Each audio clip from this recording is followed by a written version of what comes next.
everybody. Welcome to the Atheist Experience. We are live and playing around with our green screen for fun. I'm Matt Dillahunty. Jen Peeples is here with me today. How you doing? Everybody? Good. How are you? I'm doing fine. You should be like ecstatic. How so? I'll get to that in a minute. This is the Atheist Experience. It's a live public access television program sponsored by the atheist community of Austin. We are here every Sunday from 4:30 to 6 p.m. on Channel 16 on Time Warner and Grande Cable, assuming you live in the right place and it's not blocked by whatever facility you happen to use. Sponsored by the ACA, which is a nonprofit educational organization promoting positive atheism and the separation of church and state. And the ACA has weekly meetings every Sunday at Romeo's on Barton Springs Road, beginning at 11:30.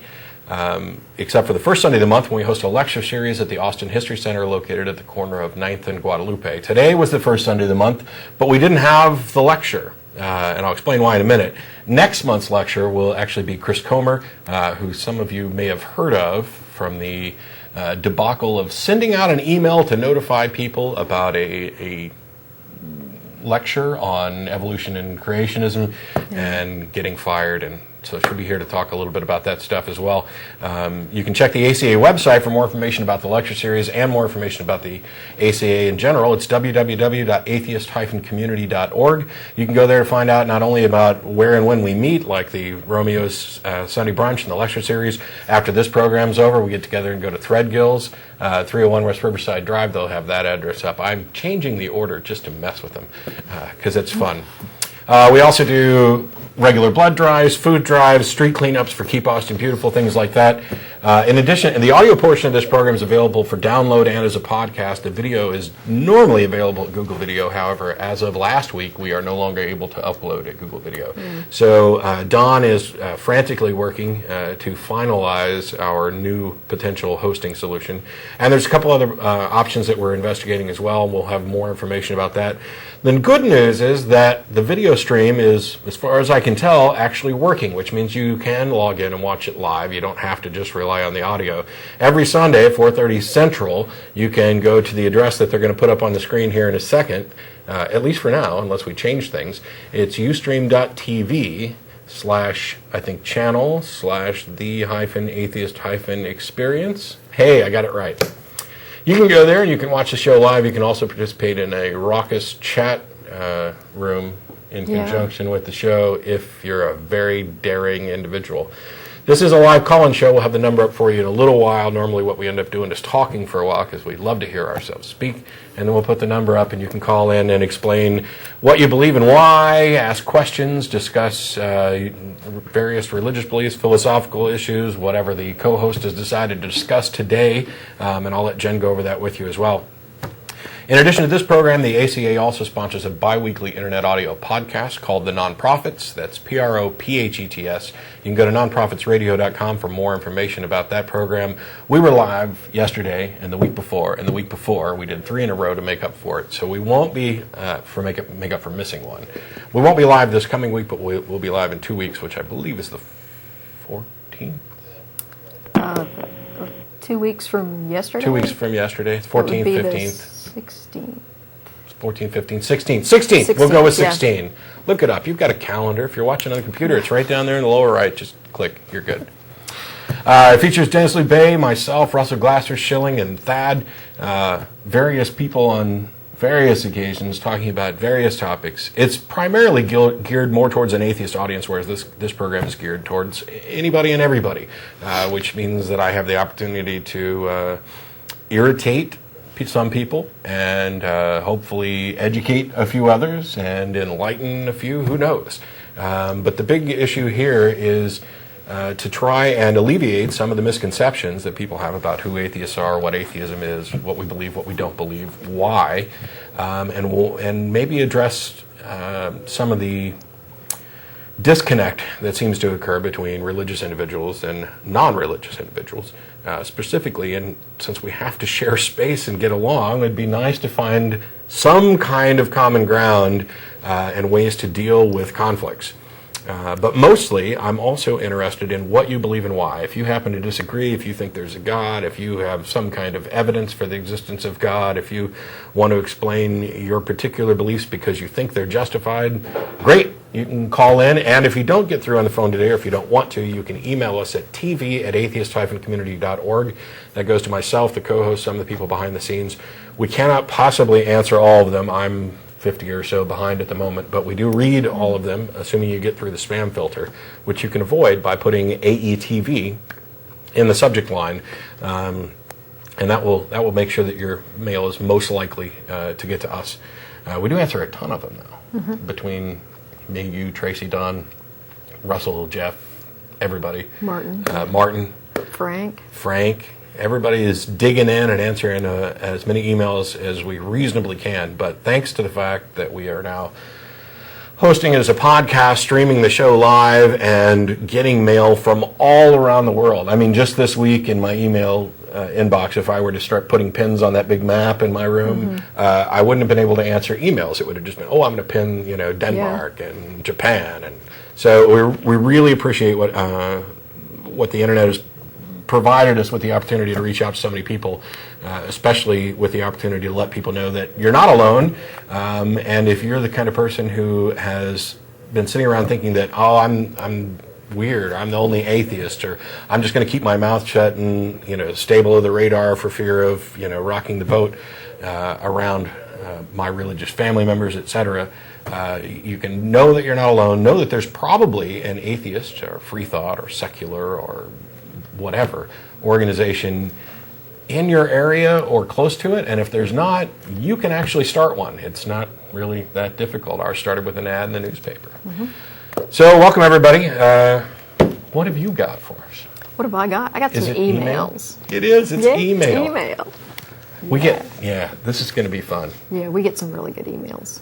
So, yeah, thought we'd share with I our completely viewers. missed the big announcement. The big announcement, yeah. Today, instead of the lecture, the ACA held its annual elections for the board of directors. We vote for president, vice president, and then 7 additional directors. And for those of you who've been watching the show will know that I've been president for the last few years. I was surprisingly re-elected today as president of the ACA. And Jen is now vice president, or vice president-elect. You take over soon, so yay! Thank you. So for those of you who've been waiting to call in, you've been watching the show, you've been sitting around saying, well, I don't want to just talk to some yahoo. I want to get it straight from the horse's mouth. You now have the top 2 dogs here to talk to you, all in one show. Yes, this is too much awesome for anybody to handle. And a Doctor Who intro? That's right. Well, not only that, but this is the 1-year anniversary of my first appearance on the Atheist Experience. Coincidence? I think not. Yeah, and in fact, that was the circumcision show that was lots of fun. Very controversial. And painful to listen to. Yeah. It's all yours. All right. Take it away. Well, we got an email, I think it was earlier this week, and it was someone talking about all those Christians that call you into your show. They're not representative of most Christians. They don't present good arguments. They're idiots. We get actually a fair number of emails like that. Yes, they actually are representative of what we see from most Christians around here. You said you went to a church service last week, and a few other weeks. It's a good time to point out, actually, that we don't pick who calls into the show. The numbers up. If you're in the Austin area, you'll see it. If you're watching the stream, you'll see it, including the area code. And the people who call in. And the only thing that we screen for is to try and eliminate some prank calls and some people who are calling to, I don't know, be abusive or whatever. If somebody calls in and says, and you can go back and listen, there's people who've said that they have proof that the spiritual world and ghosts exist by holding a mirror underwater. And then we've also had apologists call in to argue the transcendental argument for the existence of God. I don't discriminate. I'll talk to anybody. Yeah. People think I'm crazy for some of the emails that I answer, but well, and just to let everyone know, it's not just Christians that we hear from. Earlier this week, we got an email. Actually, I think it was last week. We got our first email from a Muslim who is convinced that God is real, and he knows this because he read it in the Quran. And this is what he read in the Quran that convinced him, okay? He says, there's a couple of arguments which have convinced me, but I'm just going to mention one argument which convinced me that the existence of God in the Quran, it's kind of a little incoherent here, but basically it says that there's a lot of scientific discoveries in the Quran that people didn't actually understand, or they were foretold like 1,400 years ago, and now we know what they are, and then he comes up with a couple of verses here, and it says in the Quran it talks about dust being sprinkled as well in chapter 15, verse 23, and the verse is as follows, and we send impregnating winds, and then we send water down from the clouds, and we give it to you to drink, and you are not the ones to store it up. He says that this impregnating winds thing means that pollen floats around and fertilizes the flowers. Mm-hmm. That's what the impregnating winds thing means. And that it was actually Prospero Alpini who discovered that date palms require a male and a female plant.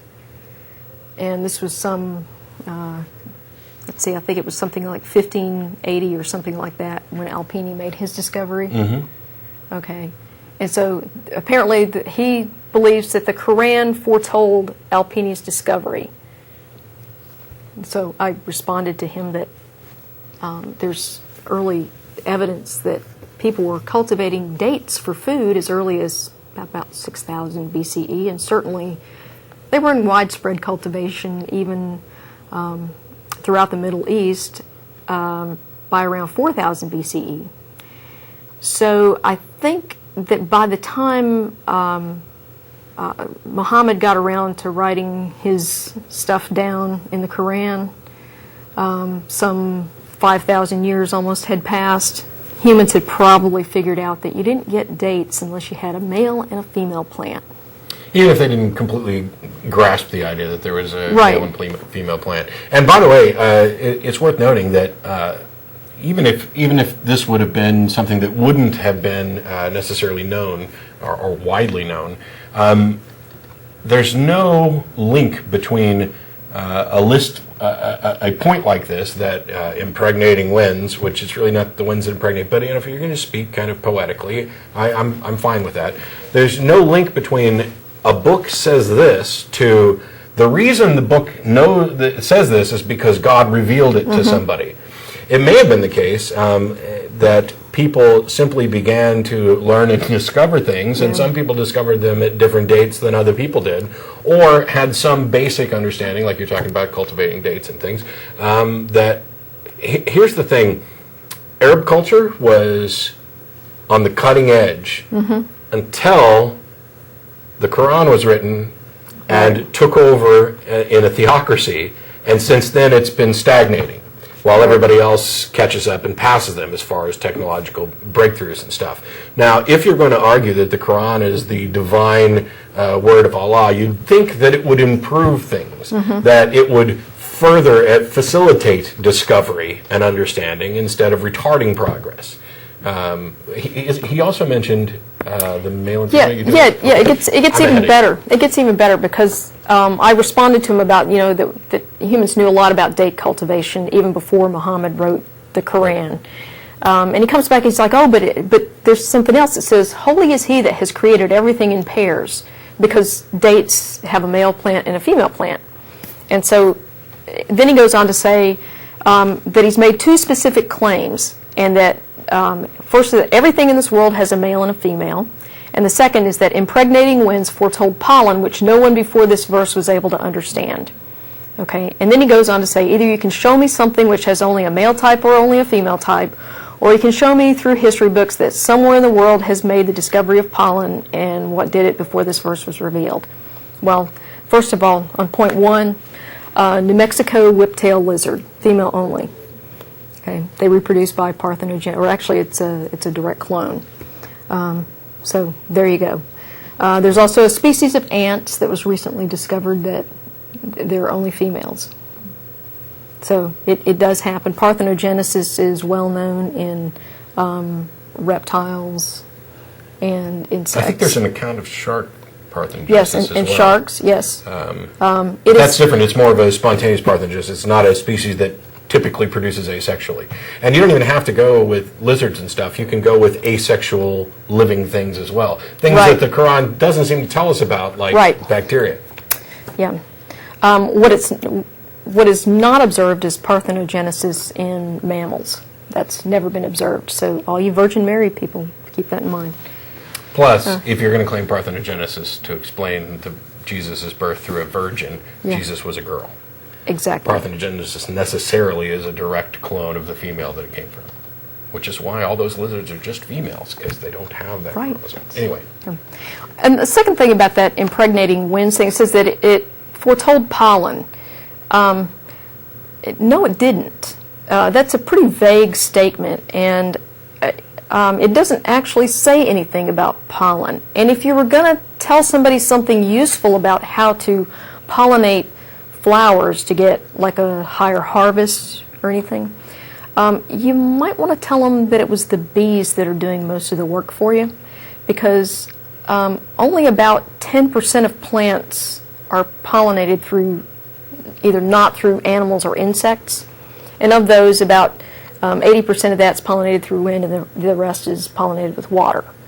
Okay, so it's mostly the insects. So of what use could that verse have been, even if you say that it's, the winds are doing it, because the winds are only responsible for about 8% of pollination. It's similar in a way to pretty useless. There was a debate we went to last Tuesday, which we talked about on nonprofits yesterday, so I'm not going to go through it in detail, but a lot of what ended up happening was the creationist presenters would basically take some discovery, some understanding, something we've come to know through science, and then say, oh, there's a verse in the Bible that's kind of like that. Now, that's not prediction, as Michael Shermer pointed out, it's postdiction. And even if the original intent of this verse about impregnating winds was to inform people about pollen, it failed to do the job. Its only usefulness is once we've discovered pollination and a particular method for pollination, is to go back and say, oh yeah, there it is. Well, now you're in the position where you're constantly reading into what is written there. You can't really call that a revelation or any kind of guidance or anything else if it's all retrofitted, if it's all post-diction. Why, if there is this divine being, and I don't care whether you're relying on the Quran or the Bible or whatever holy book you want, who has information about reality to reveal to people. First of all, why would they ever bother do it in the limited medium of text? And then why would they do it in poetic language instead of more directly? And why is it that we don't find these things until after we've found them by scientific, natural means? Right, and that was, the other point I was trying to convey to this guy is that if you did call this some kind of prophecy or that it was foretold, it was absolutely useless if it took us, another millennium to figure it out what he was talking about. And someone can correct me if I'm wrong here, but as I understand it, Alpini's discovery wasn't that you needed pollen, because I think people maybe understood that before Alpini did his work on date palms. I'm not sure. I think his discovery was actually that you could do it artificially. So there's probably a botanist out there that can elaborate on that and send me an email about it, but I think that was Alpini's contribution. So he was factually incorrect about Alpini's discovery anyway. But so there you go. We've got. It's just, there's. I don't want to make the claim. We've talked about fractal wrongness before, but exactly what is going on here when you've got somebody who says, "I'm convinced there's a God because there's this passage in my holy book that agrees with something about nature that we've come to understand, and it seems to have said it before we could have understood it." So what? First of all, like I mentioned, people are maybe discovering things in different ways, but you're also doing post-diction. You're feeding it back into what you read. That passage didn't enlighten anybody or steer anybody towards a correct answer. It's all found out after the fact. And even if it had, like if you found this passage in the Bible and it seemed to contradict, or the Quran, it seemed to contradict something that we understand in science, and then you went and investigated and found out that it was actually accurate, if you had followed a predictive path that way, it doesn't tell you why it was accurate. It's not necessary to make the claim that it's accurate because there is an all-knowing being who relayed this information by some means to somebody else. That claim is completely unsupported anyway. I mean, where's the prediction in the Bible that, Miami would beat Atlanta on this particular day? I mean, it doesn't matter that it wouldn't have made sense to people at the time. It would have, when it happened, and I'm not saying it would, I don't care about either team. If it did happen, then there would be a specific prediction that it would be absurd to think that anybody could have written about at the time that it was written, including in a poetic sense. Yeah. And Michael Shermer during Tuesday's air quotes debate pointed out a bit of poetry where a creative reading of what this poet said appears to be a predictor of the double helix of DNA. Yeah. Boy, you're treading on really dangerous ground when you can just read whatever you want into whatever you want. Yeah. I mean, yeah, something clear and unambiguous. I mean, if there was some passage in the Bible, the Quran, that said F equals MA, don't worry about what it means right now. It'll make sense to you later. That would have been useful. There's a problem with that, though, too, in that somebody would have come up with a formula. It would still use those symbols, but it would mean something else. Yeah. If it was described a little bit differently rather than just a simple formula, that'd be pretty useful. But even that, would have been a lot better than what we get. Another one we get. The title of this email is "Christians may be stupid, but atheists are just mean SOBs." Yeah. And he lists 3 points. Okay. 3. Yeah. Three. He's going to give us the 3 explanations, his 3 reasons. 3 atheists are just mean SOBs. Number 1. Ayn Rand. Okay. That's all he wrote? That's it. That's number 1. Number 2. Number 2. The most hated woman in America. So far he's got 2 dead people. Ayn Rand and Madeline Merrill here. Yeah. Okay, cool. Arguing about something that is clearly not worth the time. That's number 3. Yep. So it's mean to argue about something that's clearly not worth the time. And yet he took the time to email us. Of course, he didn't give us a legitimate email address. Yeah. So couldn't respond. Yeah, so we can't respond. That's all right. But saves me some time. Yeah. All right. So first of all, the first two, okay, whatever. The last one, if it's not worth the time, then why have we spent probably 20 years dealing with the aftermath of the moral majority and the contract on America and lots of other stuff, people injecting theism into our secular government? And we're still cleaning up that mess. Yeah, I mean, he's free to think that it's a waste of time. Yeah, I think it's well worth the time. Yeah, I don't see how a waste of time makes us mean SOBs. I fully admit, though, without reservation, I can on occasion be a mean SOB. Yeah. I can also be disrespectful and rude and condescending and arrogant, and I can also be patient and erudite and understanding. To sum anybody up with like, oh, atheists are just mean. I mean, and this is. Granted, this email is not typical. Usually they say the same thing, but they include more words other than point 1, Ayn Rand. And they typically have the guts to actually include a return email address that we can get back to them and ask for further clarification, because I have no idea if that was intended to be tongue-in-cheek or if it was actually serious, but whatever. So that's my little mailbag for now, and I've got more, but I think we got some callers. Yeah, we're gonna take some callers in just a minute. I'm gonna actually hit an additional point from another email, and I'm gonna do it from memory because I didn't bring my email inbox with me. It's getting really heavy. The bigger that hard drive, the more full that hard drive gets, the heavier it is. Yeah. By the way, the number will be back up as soon as we clear off some of these calls. Anyone's welcome to call in. And with regard to our events, the other thing that I forgot to mention is that you don't have to be a member to come to any of the ACA events. Any atheist or atheist-friendly person is welcome to come down, as long as you're not coming down to preach, proselytize, or provoke. Please don't. You can just call into the show. You can email, whatever. We're just trying to have a get-together with some people. And I don't march. I go to churches, usually more often when I'm invited, but I don't go in there and create a ruckus. And I don't go knocking on your door. Yeah. Still believe in Jesus? I can fix that. Yeah. Because first of all, I can't. And second of all, that's absurd and intrusive.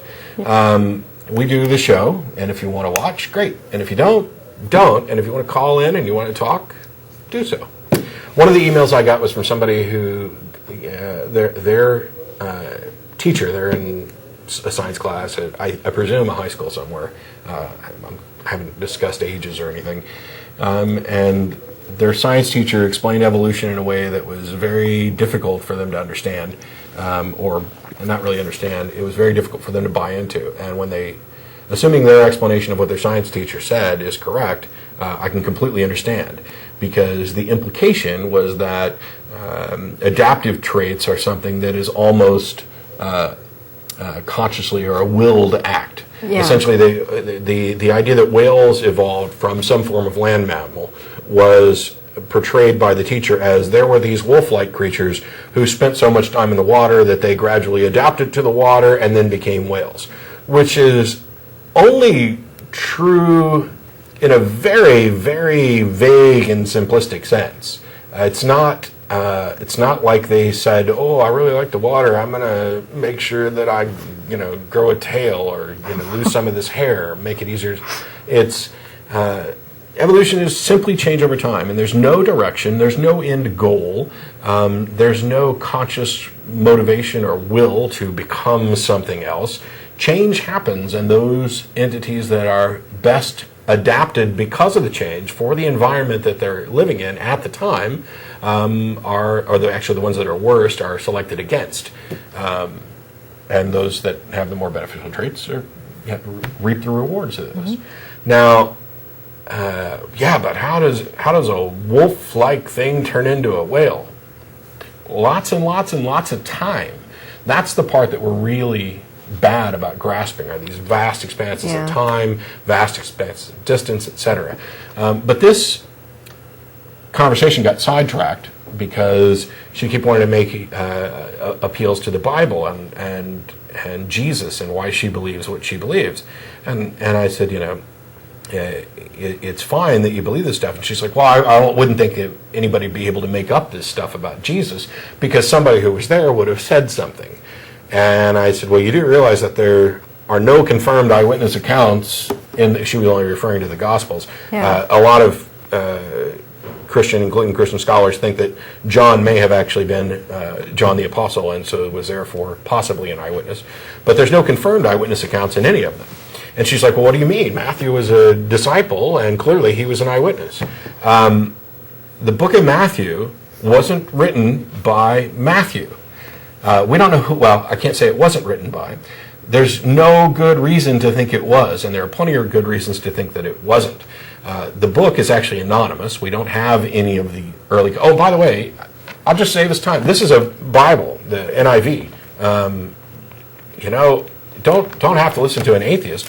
If you have a decent Bible that has extra information besides just, the red letter stuff, the NIV happens to contain a little discussion about the Synoptic Gospel, but Matthew, right here, really, this is the introductory page before the book actually starts. On the authorship, it says, although the first Gospel is anonymous, the early church fathers were unanimous in holding that Matthew, one of the 12 apostles, was its author. However, the results of modern critical studies, in particular those that stress Matthew's alleged dependence on Mark for a substantial part of his gospel, have caused some biblical scholars to abandon Matthean authorship. Why, they ask, would Matthew, an eyewitness to the events of the Lord's life, depend so heavily on Mark's account? The best answer seems to be that he agreed with it and wanted to show that the apostolic testimony to Christ was not divided. I happen to disagree with what they think the best explanation is. When you have word-for-word copying between the Gospels, I don't think the best explanation is, he got it right, so I'll just copy his stuff.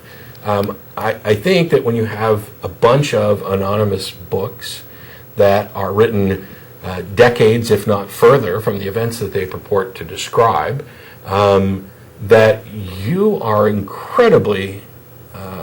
incredibly shaky ground to say, well, Jesus said this.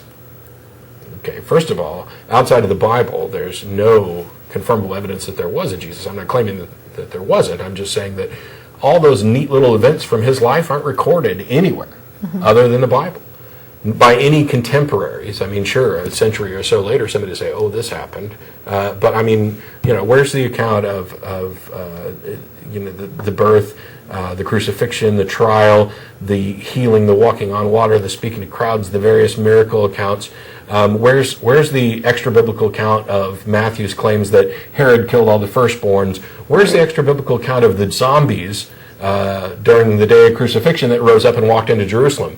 That's kind of something you'd think somebody would report. If a bunch of dead people climbed up out of their graves and marched into town, boy, it's odd that that's not there. Yeah.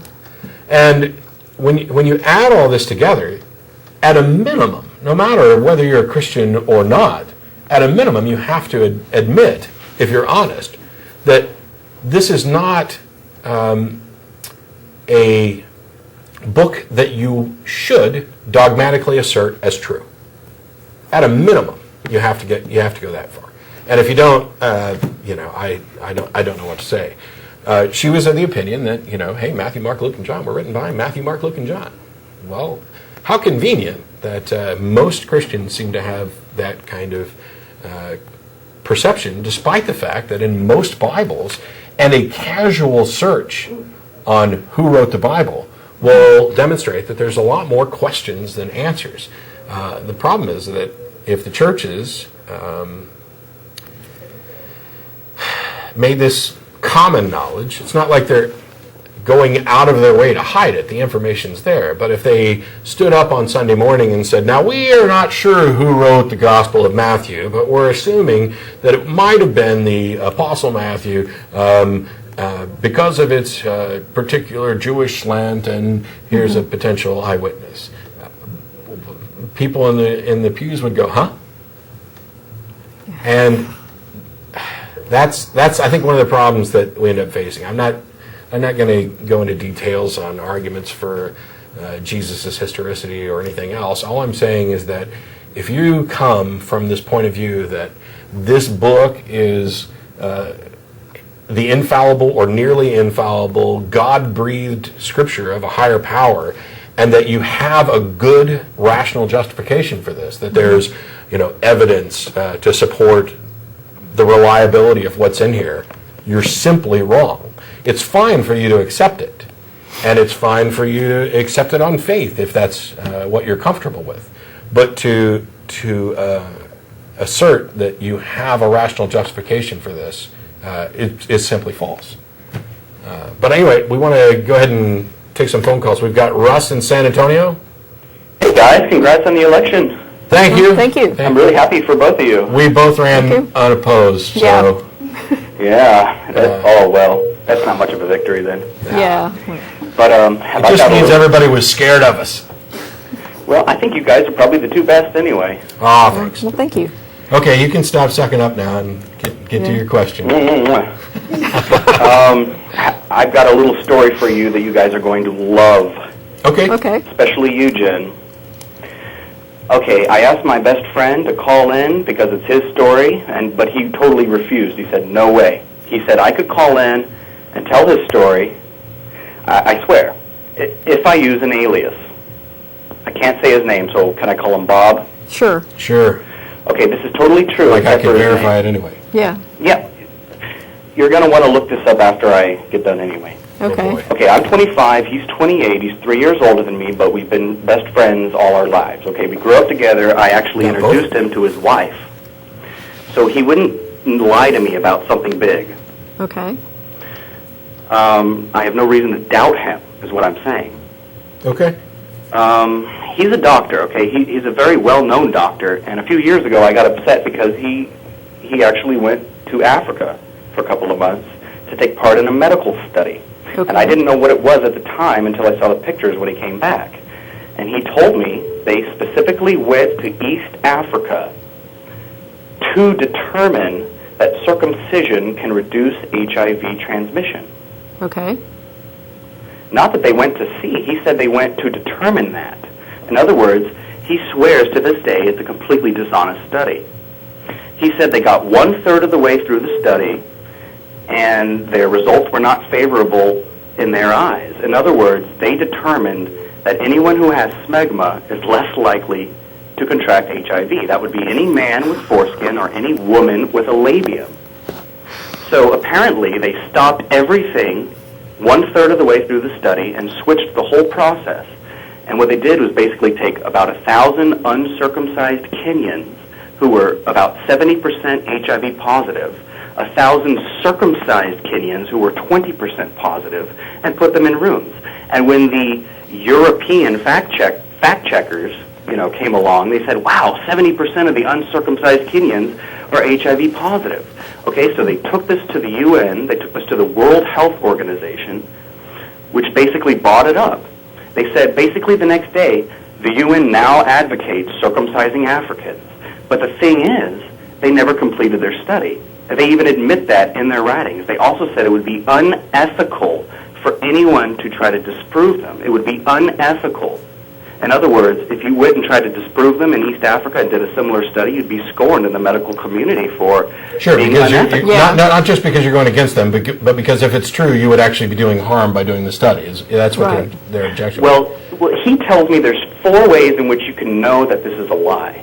Okay. Number 1, you look at the history. Every 20 years, physicians come up with a new excuse for circumcision. And within a decade, it's always disproven. And they have to come up with a new one. Right. HIV is the latest one. I would recommend you guys don't buy into this right away. Number 2, he said, they don't want anyone else to do a similar study. That's proof that they're lying. Number 3, most other legitimate medical organizations are contesting and challenging the WHO now, like the American Academy of Pediatrics, which basically won't put it in their yearly literature, saying it's BS, and they don't want it to be used as an excuse to circumcise American infants. And number 4, the WHO said it, so you have to question it. And, I didn't believe this at first, but when I Googled HIV circumcision fraud, HIV circumcision debunk, there's apparently a lot of doctors, there were dozens of doctors in this study, a lot of them totally disagree with the findings. And I know, Matt, you said about it, actually it was a year ago, you said HIV prevention might be the only legitimate reason to circumcise someone, but I'm here to say apparently that's not true, because I believe my friend 100%. He would not lie to me. He says that I'm not a conspiracy theorist. Truly, I'm not. Oh, no. But apparently there's something going on here. There's some sort of circumcision agenda, and it may be monetary.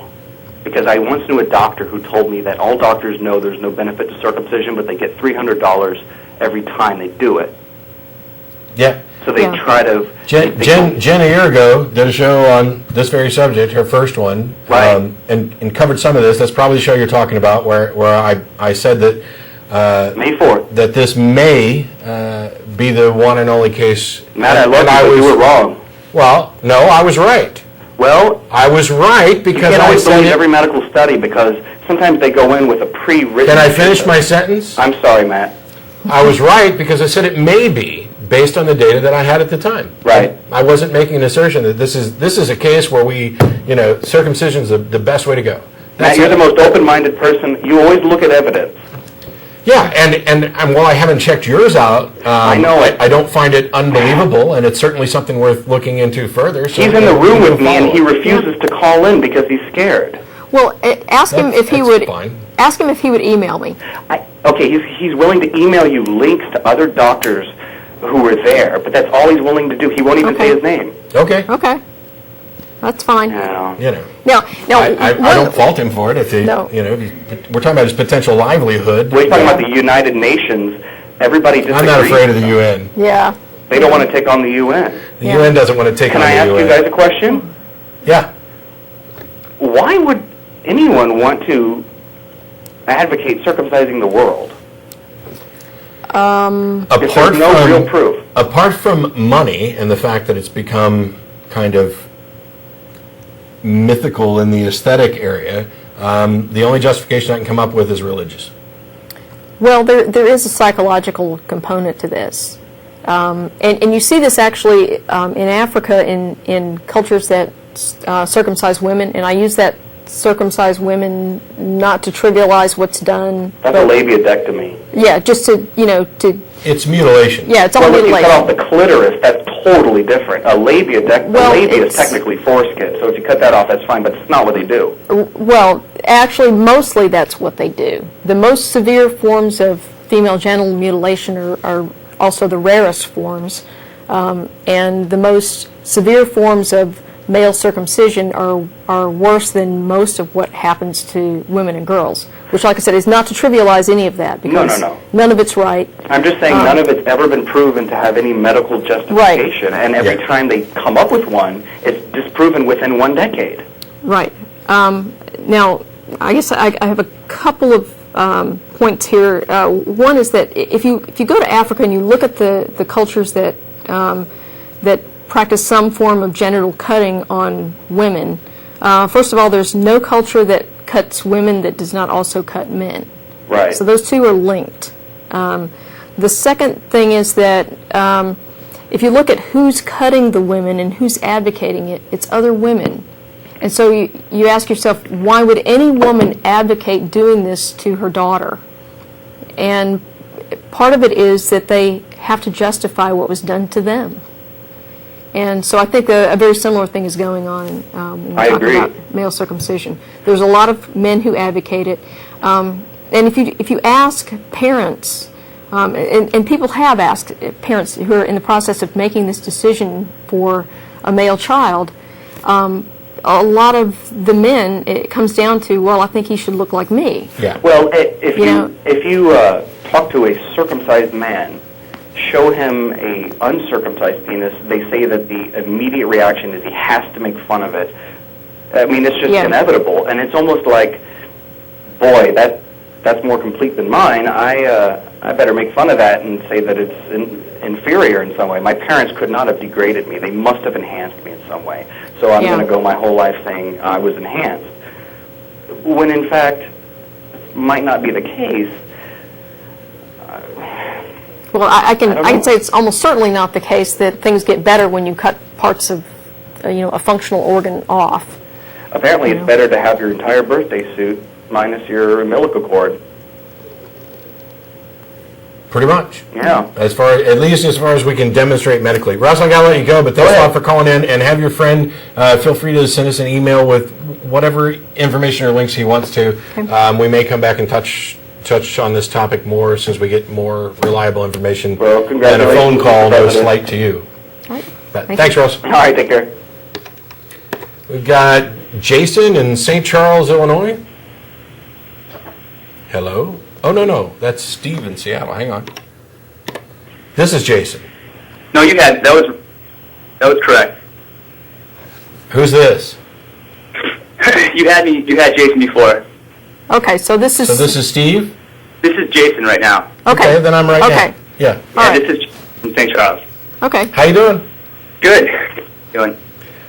You had a question or something that you've been holding patiently to ask. Yeah, I've been listening. I'm waiting patiently. I wanted to start out, and I was hoping I can kind of get to a couple points, so I'll kind of try and move this. But my first, and I could just kind of give you guys the floor and just maybe explain to me, because you both seem like you're very smart people and capable people, just what it is that you don't believe in. Because I know that as an atheist, it's basically just an absence of a belief, that you're willing to express. So I was just curious if you could just express to me what it is that you lack, the belief that's lacking. Just kind of elaborate that a little bit. I disbelieve in any God. Okay, I mean, the definition of God varies from person to person. You're right. Where one person might have this extremely literal interpretation of whatever holy book they're going to versus somebody else. Hang on, Jason. There's a reason why I wouldn't have answered your question in the first place. Okay. I'm not going to list for you. I'm not going to list for you every possible thing that I don't believe in, because that's absurd, and we would be here forever. What I do instead is say, to whoever I'm talking to, what is it that you're claiming? What is it that you believe in? Why? And I can tell you whether I agree or not. And with regard to the God question, the gods that I have the God claims that I have been presented with, whether they be a variety of different takes on Yeshua, Yahweh, Jehovah, Adonai, Allah, or anything like that, I don't believe those. There are a number of other supernatural claims and metaphysical claims made by different religious groups that don't necessarily link to a God, ghosts, afterlives, reincarnation, that I don't believe in those either. I don't believe they're true because I don't have evidence. But I couldn't possibly go through and list everything I don't believe in.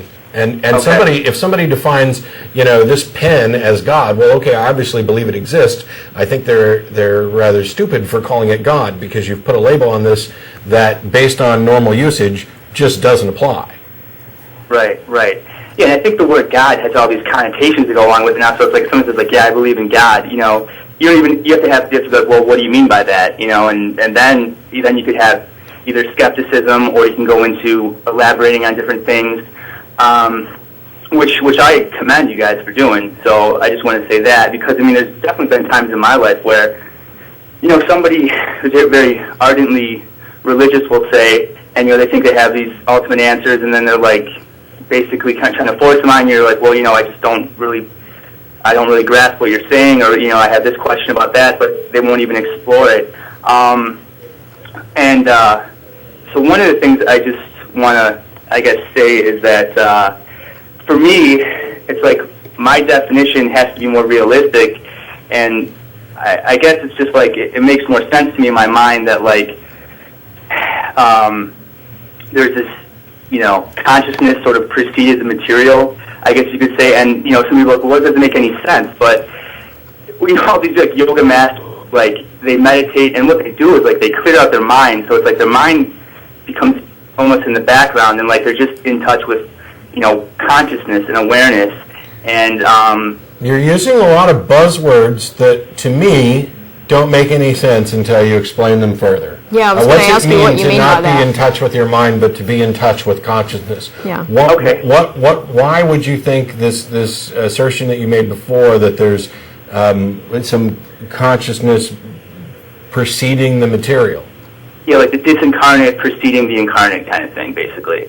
Okay. I would say, well, I've actually had, and for some people, this is, you have to do it, responsibly and respectfully, but there's been some experiences I've had, sometimes it was recreational, sometimes I actually started taking it a lot more seriously, but there's like different, shamanistic type things, and I would highly recommend doing it with respect and carefully, and even where it's legal, etc.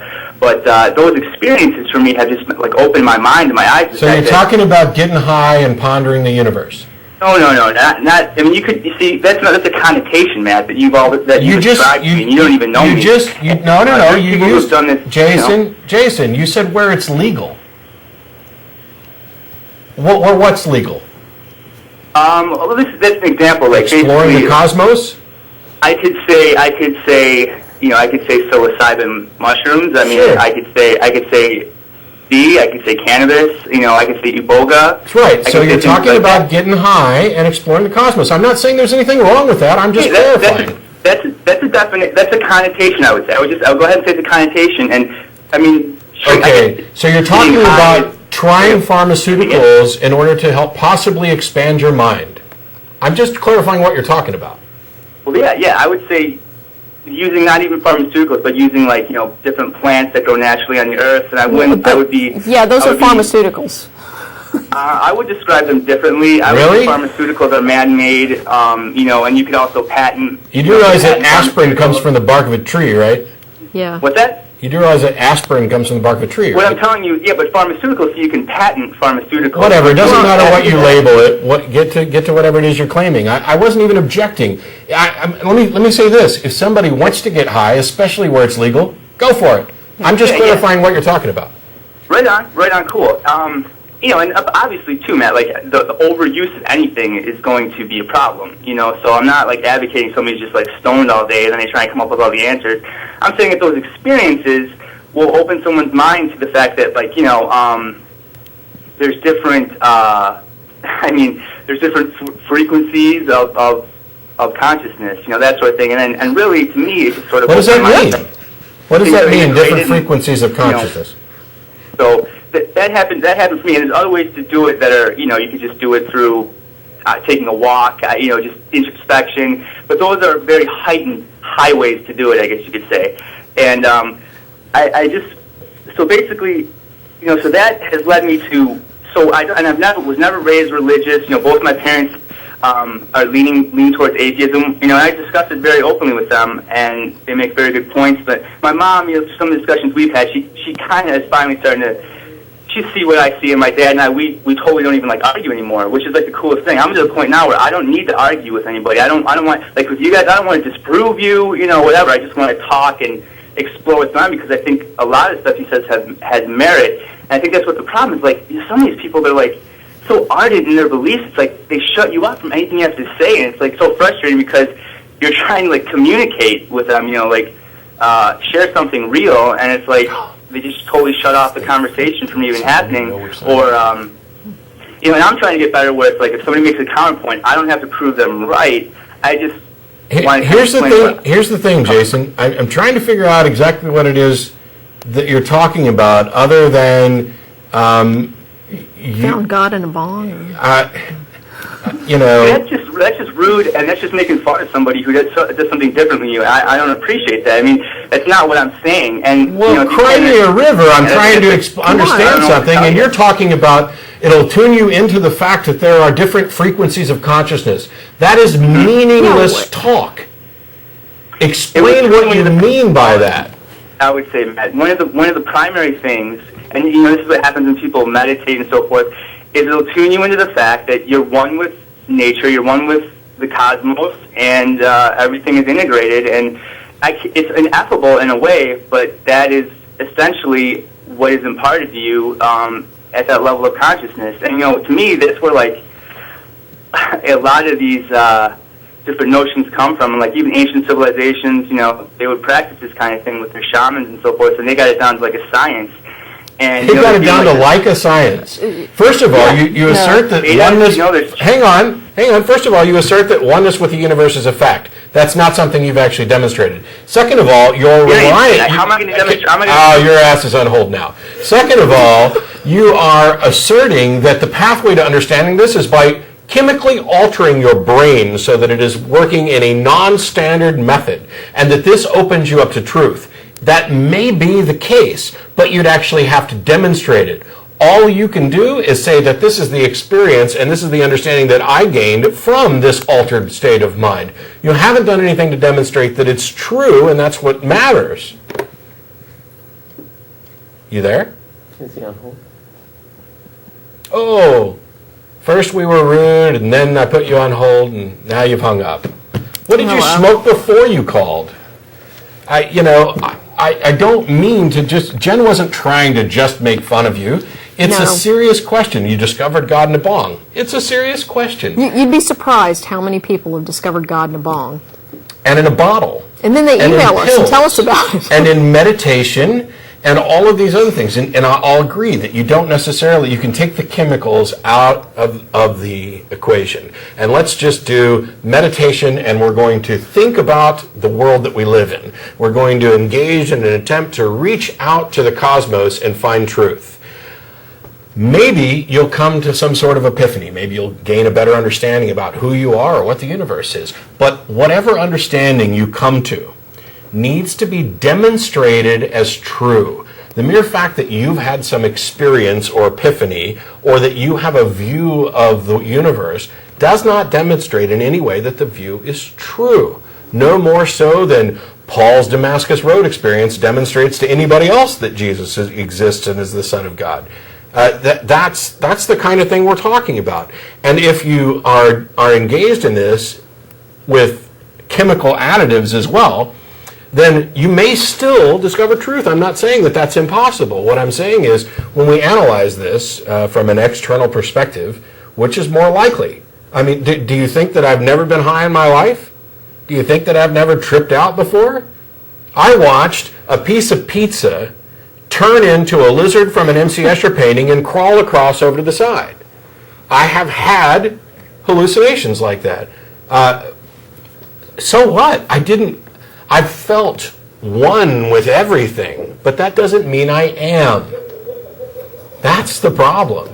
That's the thing you have to demonstrate. And while you can come on all day long and advocate, getting high and thinking about the universe, and by the way, not speaking for the ACA here, but for me personally, I'm generally in favor of the legalization of a lot of different drugs. And if it's legal in your area and you want to take a particular chemical and you're not hurting anybody and you're a responsible adult who's taking responsibility for their actions, go for it. And think about the universe and think about anything you want to. But don't buy into this idea that just because you felt something that it's true. That's not the way the world works. No. And I think the point that we were trying to make here is that when you start adding psychoactive substances to this mix, you're going to have a different brain state. And what you end up with, you might, have a conversation with God as a result of this. You might think that you're in the 7th level of hell or something and have a really horrible experience.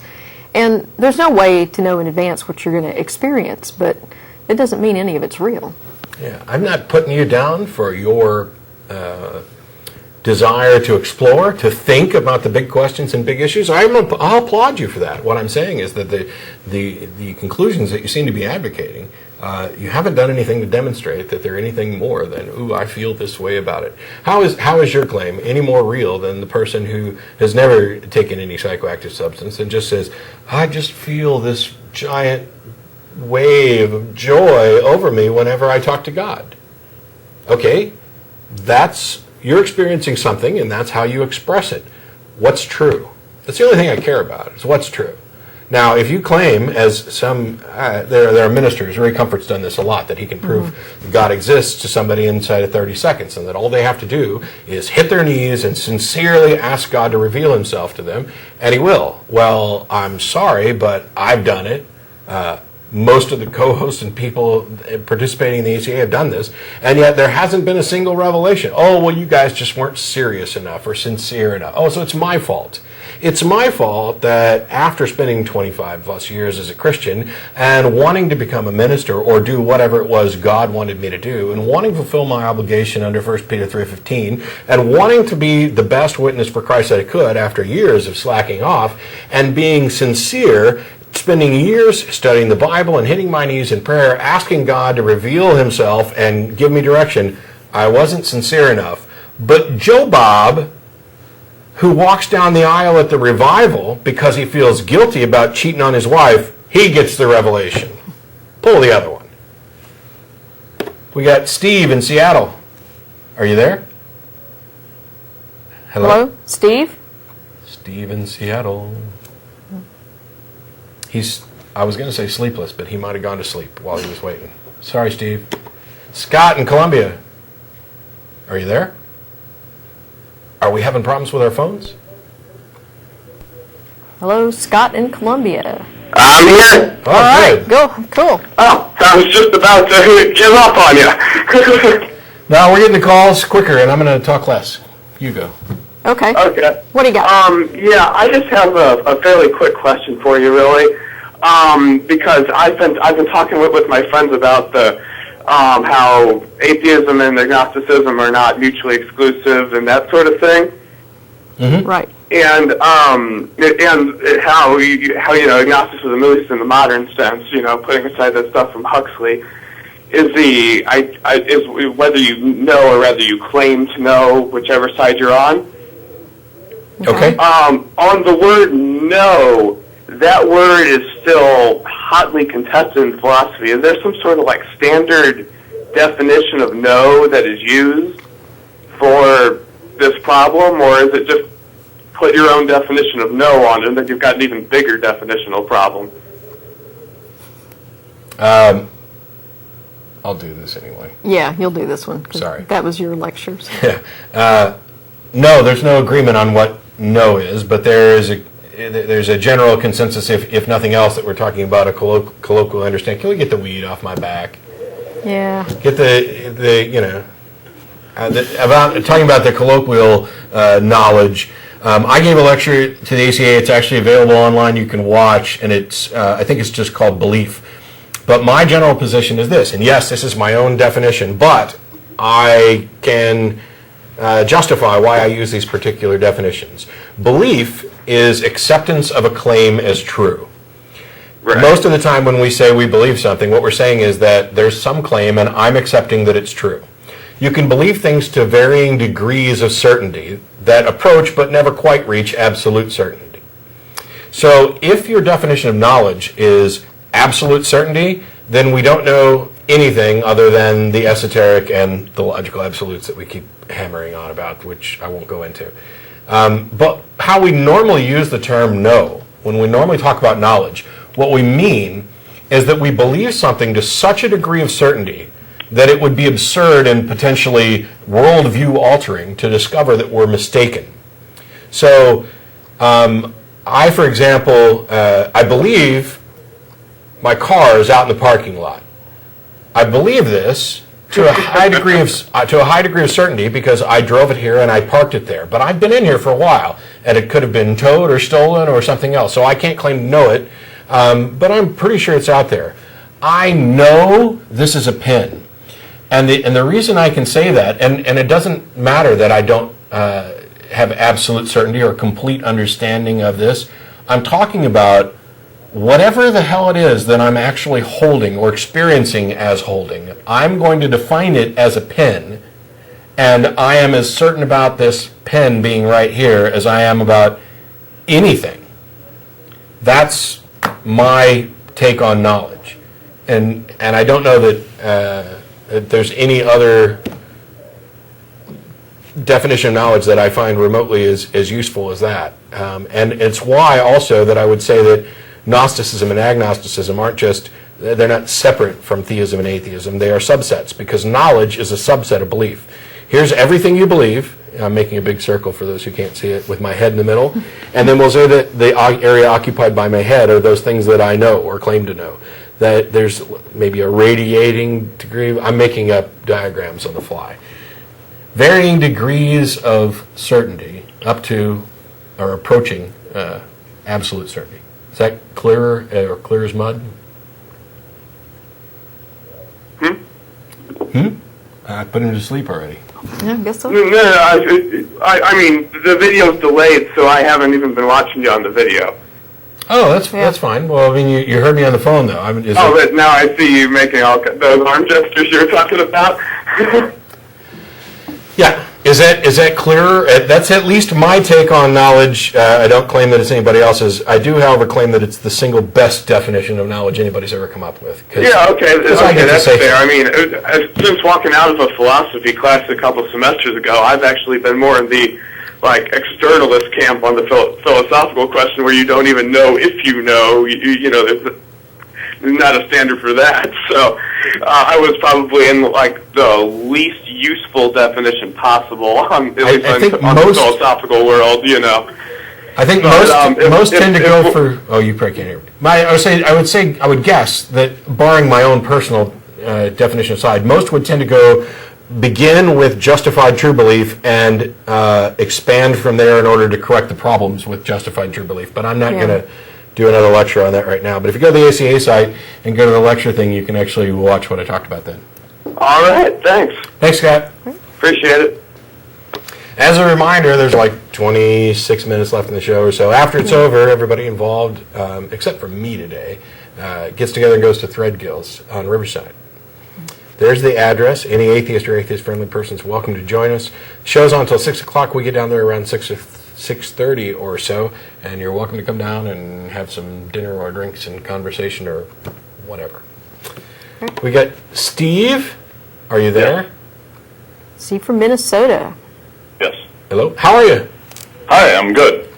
You're on. I know you're not used to this. I'm an atheist, and I have just a quick question and no backstory. Go. Okay. Okay, so I'm curious what you guys have to say about the previous, or the recent blogosphere from P.Z. Myers, Jerry Coyne, about the accommodation that they are critical about with the NCSE, the National Academy of Sciences, etc. I have to admit I have not paid much attention to that in the last week or so just because I've been just too busy lately. I do know that there was a statement that the NCSE put out a while back. I want to say it's been actually about a year or more ago. And they eventually came back and reworded it because it was, I guess, gratuitously critical of religion, and it didn't actually, the inclusion of that language didn't actually further the point they were trying to make. And I'm sorry I don't have any specifics on that. I didn't disagree with that, but I think that this latest flap is something else entirely. And I'm sorry, I'm just not that much, I'm not that up on what the latest round of this is. And I'll chime in to say that I'm actually also way behind on blogs and emails, so I'm not. Go ahead and give specifics if you want to. I don't really recall specifics. In short, it's that the Jerry Coyne and P.Z. Myers and a few others have been saying that the NCSE, the NAS, and a few other very important scientific organizations have been more accommodating to religious agendas than they have to science itself. I don't quite agree with it, but they do make a lot of good points, and I was just curious to see what you guys had to say about it. Yeah, no, I'll check it out and maybe talk about it on a later show. I will say this. I'm a big fan of P.Z. Myers. He's actually been on Nonprofits. I don't necessarily agree 100% with everything P.Z. Myers has to say or everything that Richard Dawkins has to say, or, pick anybody. But I have a pretty good feel for P.Z. Myers, and Yep. I'm willing to bet with about a 98% certainty that I'm likely to agree with his take on it. Yeah, for the most part, I And do that's a agree big with risk him. to say that having not read it. But I mean, I try. It's like Yep. it's like if you got an answer from Jen, and I hadn't actually read it. If you sent her an email and she replied to you and I didn't see it, I'd be pretty confident that Jen gave you an answer that I'm going to mostly agree with. Yes, for the most part, I agree. Actually, I think I entirely agree with them for my own personal standards. But I think what they are saying against the criticism against the NCSE and the NAS and other organizations, I only disagree partially because I think it may be actually necessary that they may have to accommodate politically. That's about it. Otherwise, I think I entirely agree with them. Yeah, and I'm going to hold off on getting into the... It's really easy for me to sit up on a high horse and ignore the practical reality of it. The practical reality that you're very unlikely to be elected to a significant position in the United States if you are openly an atheist, especially if you're openly hostile to religious ideas. Yes. That's unlikely. And there are, unfortunately, the politics spill over to all kinds of things. It's a shame that it has to be that way. It would be very nice if we could have an appropriately secular government, and if the public school systems in particular could remain appropriately secular, which is not anti-religious, it's indifferent towards religion. Let's teach kids about world religions, have comparative religions courses, let's teach literature courses as well, but when it comes to science, you only get to bring science into the classroom, and it is not wrong for science organizations to say, I'm sorry, but your religious ideas are not going to qualify for this. And even if they don't say, I'm sorry, even if they just say, your religious ideas don't qualify as science, somebody's going to take that as rude whether you put the I'm sorry in it or not. Somebody's going to take it as rude even if you were to say, I happen to agree with you that there is a God, but I don't think it should be taught in science class, or I don't think anything that remotely approaches that should be taught in science class. They're going to find that rude. You've got Ken Miller, who does great talks about evolution, supporting evolution, etc., who's also a Catholic. Doesn't think this stuff should be taught in school. And yet, when he talks about evolution, he's going to piss off the creationists, and when he talks about his God, oddly enough, he doesn't piss off the atheists. It's baffling. He confuses the atheists. Yeah, I think most of us are how are you mystified. reconciling it? But I'm not mad that he talks about it. It's just that when if I were to go to a lecture of his, I'd be interested in the science portion, and when he gets to the religion portion, I'd be interested in that because I'm a freak about listening to religious stuff. But I would be going, okay, what does one have to do? How are you reconciling it? There's lots of questions, but I just realized the absurdity of the fact that we're going to sit around and have a discussion about something that neither of us have read. So Yeah. let me move on to some other calls real quick, Steve. Let's take Ken. Okay, thank you. Riverside Thanks, next. Steve. Is it Ken in Riverside? Yeah, what's up? How are you? Hear me? Yeah. Yeah, we There's can. a slight Hey. delay, so ignore your broadcast and just focus on the phone. Okay. Well, I guess I wanted to define God, Okay. but I'm going to do it this way. Do you accept that logically that there has to be a first cause? It depends on what you mean by that. Yeah. I mean, do you believe that there's a first cause? You don't have to call it God. I'm just... A first cause for what? For everything? That there was a beginning for everything? Yeah. No. That there's an infinity? I think infinity is a concept that's useful in some ways. Well, yeah, that this first cause... You would agree that this first cause would be infinite, right? We haven't agreed there's a first cause. I just said I didn't agree that there had to be a first cause. Why should there have to be a first cause? Why Well, couldn't... don't you think the universe is infinite? It's kind of the first cause? I don't understand. The universe, as we currently understand it, definitely had a beginning, but we have a scientific understanding of what that beginning is. We can't say anything about what came before that. We don't have any evidence for it. Well, don't you believe that that's the first cause, though? I mean, isn't that the infinite thing that you believe that there's no beginning or end to it? I think that we have an understanding, or at least a workable theory of how the universe came into existence, but I don't think we can say anything about what happened before that. It may in fact be absurd to talk about before that Yeah, at a time. So exactly, because... I'm sorry. No, go ahead. Say something? Go ahead. Because before, to say that something is before would imply that there's time, right? I didn't get that. What? Something before. To say that there something was that's time. before would imply time, temporal, right? Yeah, it would. Exactly. And according to, I think the Big Bang, or maybe we can, I don't know, you can probably clarify it, there was no time. No. Right? No, that's not accurate. What it is, what is said there, and we're getting way out of this, is that it is useless to talk about time prior to this because we have no concept of what this would be. It's not like you can, this idea of tracing back, well, what came before that, well, what came before that, well, what came before that. Are you saying that there, for example, I'm familiar with the first cause argument. You're not the first to begin going down that road. And you're going to say that that if there was necessarily a first cause, that this cause would have to be God eventually, right? Well, I mean, if you want to call it that, I mean, God's just a name. Okay. But yeah, it's the Well, first cause. Where did God come from?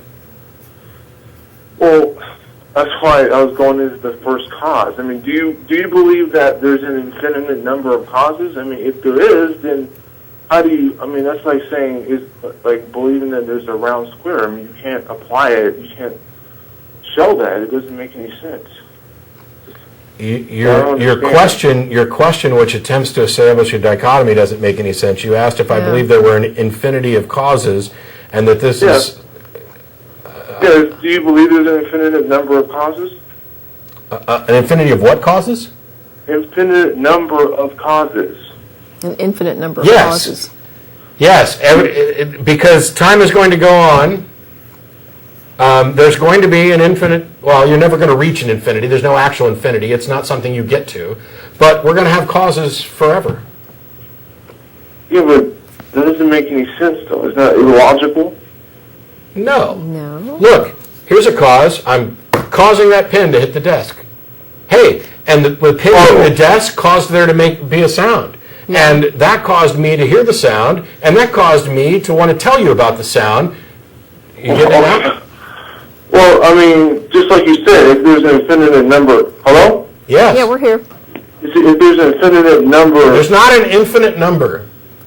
There's not. Infinity is not a number.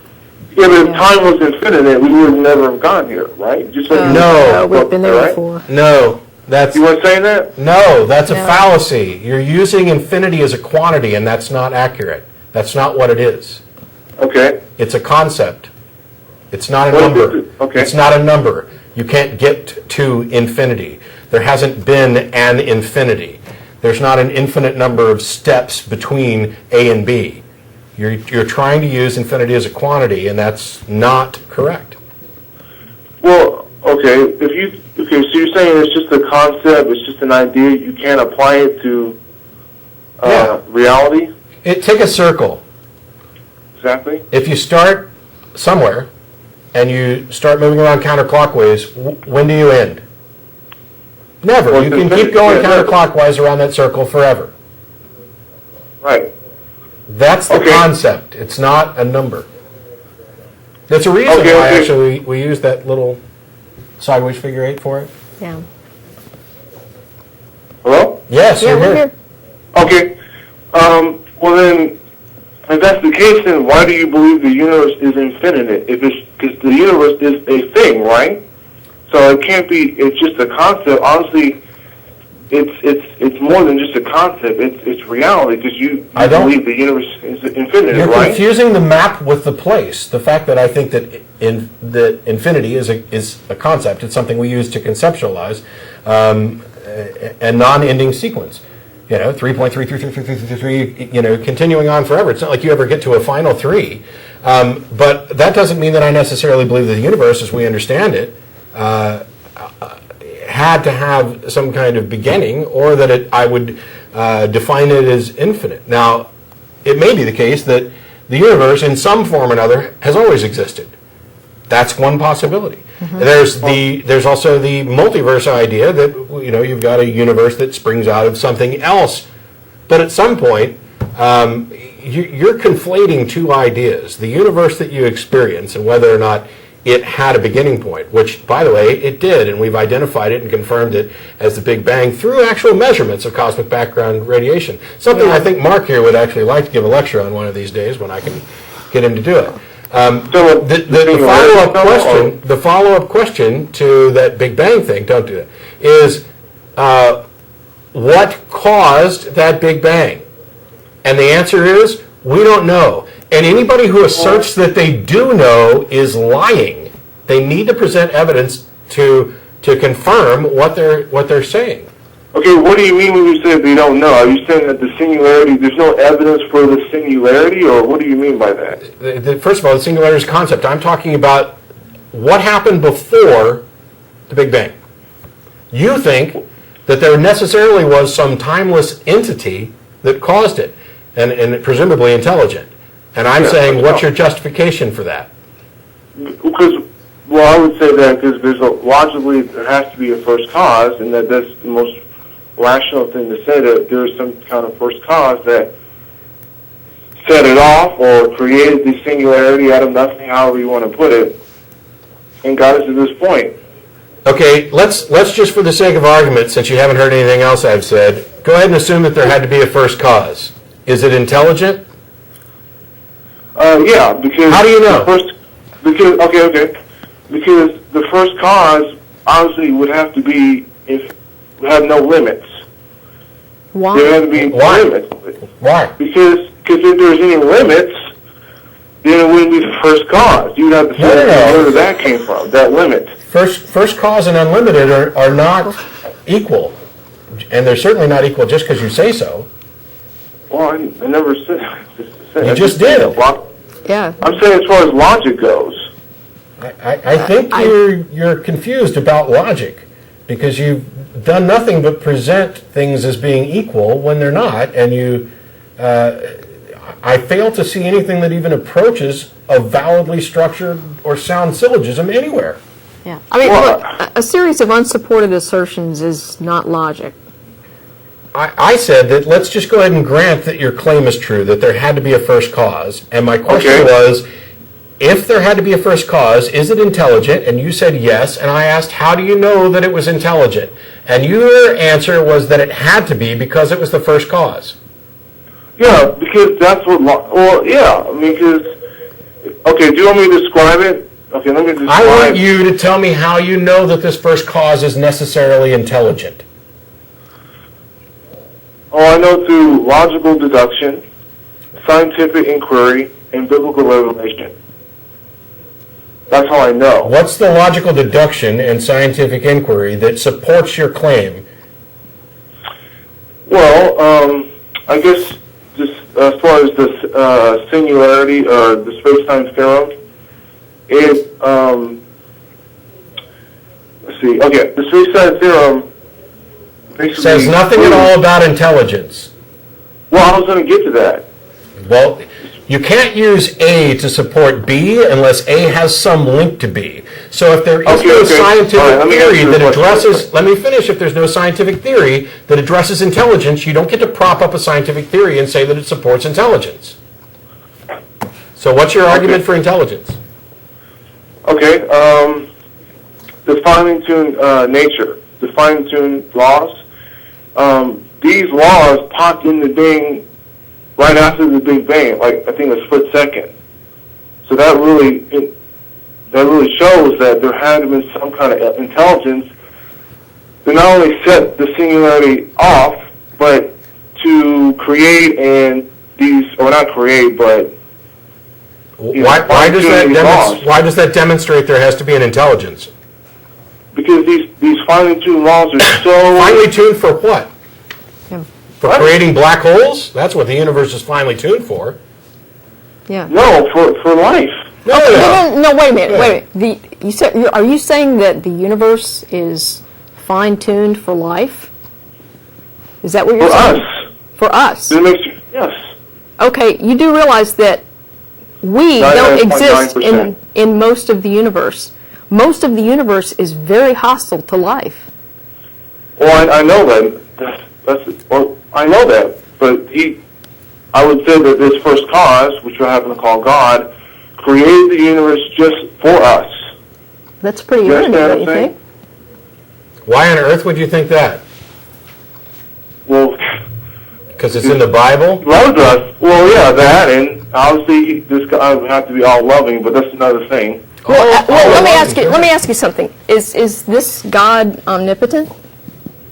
Yes. Okay, so then he could have created life to exist in any environment. Yes, if he chose it, but that's not as... So this fine-tuning thing is completely irrelevant, because if he wanted us to grow corn on Mars, he could damn well do that, right?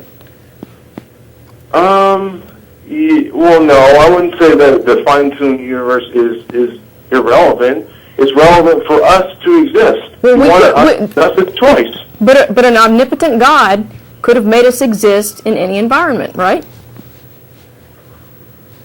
Yes. So the fact that the scientific laws are as we observe them to be is completely irrelevant to your argument. If you're claiming that your God is omnipotent. Pull up the Douglas Adams quote if we can. Douglas Adams talks about fine-tuning. Imagine and I'll just paraphrase it. Imagine you're a puddle of water, and you what? No, go on. I just heard it before. Oh, okay. Well, if you've heard it before, then why the hell are you bringing this up? Yeah. Because you're talking about the universe is fine-tuned to produce us by a God who could have created us to exist in any universe, which makes fine-tuning irrelevant, according to your own claims. Yeah. And beside the fact that the universe is not fine-tuned for us. Yeah. We happen to exist on a planet that supports our existence. And why? Well, because we've evolved on this planet. We have formed ourselves over time, along with the planet, to fit this. If you say the universe is finely tuned, then why is there so much empty space, dead space, hostile space? Why are there billions of stars in billions of galaxies if we're the result? I mean, that stuff over there can't possibly be affecting us. Well, I mean, well, you know what? Can we do this another time? Yeah, because we're almost out of time. Yes, please call back. Okay, I just want to know some information, just real quick. Hello? Okay. Yeah. Yeah. Yeah, how do I get into the show earlier? Call earlier. Call earlier. Just call earlier? Yeah. How do I email? Just you It's open on the up your screen. email program and you email tv@atheist-community.org. It's right at the bottom of the screen right now. Thanks, Ken. All right, thanks. We got, is it Steve? Hi. Hey, Steve, you got almost no time, but go ahead. Sorry we made you wait. Hey, no problem. And then we hung up. Yeah, no problem. A couple weeks ago, my daughter came over, and she brought over this movie series called Left Behind. It's a Christian-made series, and her mother kind of introduced her to it. And essentially what it's about is it's basically making the claim of that Revelation is coming true, which in itself is one thing, but their response to that claim is not, let's do everything we can to stop the world from coming to an end, but let's convert as many Christians as we can before it actually happens. And I find that just totally arrogant and just demonstrates like I said, the profound arrogance of Christianity. And I wondered if you guys had seen the series. Oh, I've seen them. What the thoughts are on it. I haven't bothered. It's I've seen them. Actually, there was a Left Behind video game that got made that we made a lot of fun of on the nonprofits because it's easily one of the worst video games. But basically, the premise of the video game was that you're playing. They originally, I think, had where you could play for either the good or the evil side. You could work for the Antichrist. And I think they took that out, but that was part of the plan. Basically, you ran around killing people who weren't Christians. Now, the books don't advocate that. At first, you tried to convert them first in the game. You had your army of, I don't know, chick tract holding guys who tried to convert them. When they didn't convert, you killed them, and you went after Catholics and Muslims mostly, if I'm remembering correctly. The Left Behind series, though, it's basically a natural extension of, the Book of Revelation is baffling. It almost didn't make the Bible. Some people consider it the ravings of a madman. And so for years, people have been trying to do their best to interpret what it says and apply it to the world. They were going back to more, hey, look at this, it's almost like that. I believe it's Schofield who came up with a lot of the end times stuff that then migrated into the Left Behind series. And basically what you've got is a best-selling book that is designed to make Christians feel special, as if their religion didn't do that enough, and advocate this entire end times philosophy. We're completely out of time, and it's still a spoon. Thanks, everybody, for calling in. There's the crew. We'll be back again next week. Russell and Martin should be here. And in the meantime, be nice, if you can. Oh, Threadgills. We'll be there in a little while. Yeah. Dope.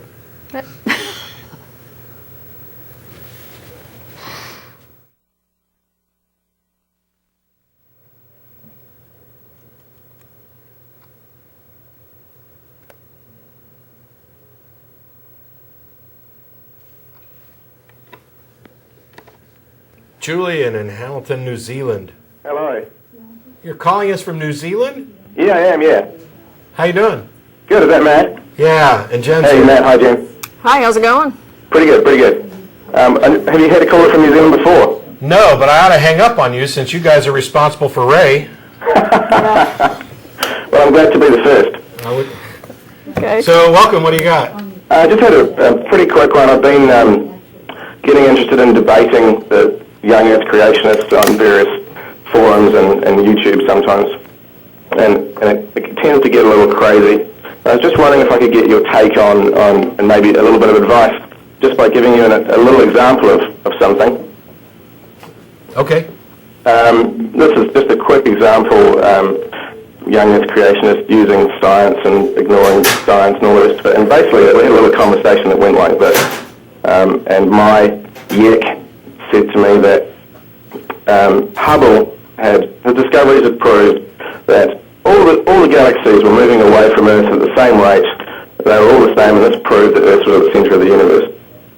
they're wrong. Yeah, exactly. So have them provide the data, and if they can't, then they don't get to make the point. Yeah, my comeback was no, you need to do some more work. Hubble's discoveries actually proved the universe was older and therefore bigger. So it was a little bit surprising to hear a young Earth creationist, coming up with that argument. Yeah. And then I said to him, well, you can prove that all the galaxies, aren't travelling away at the same rate. We've got one that's coming towards us. It's called Andromeda.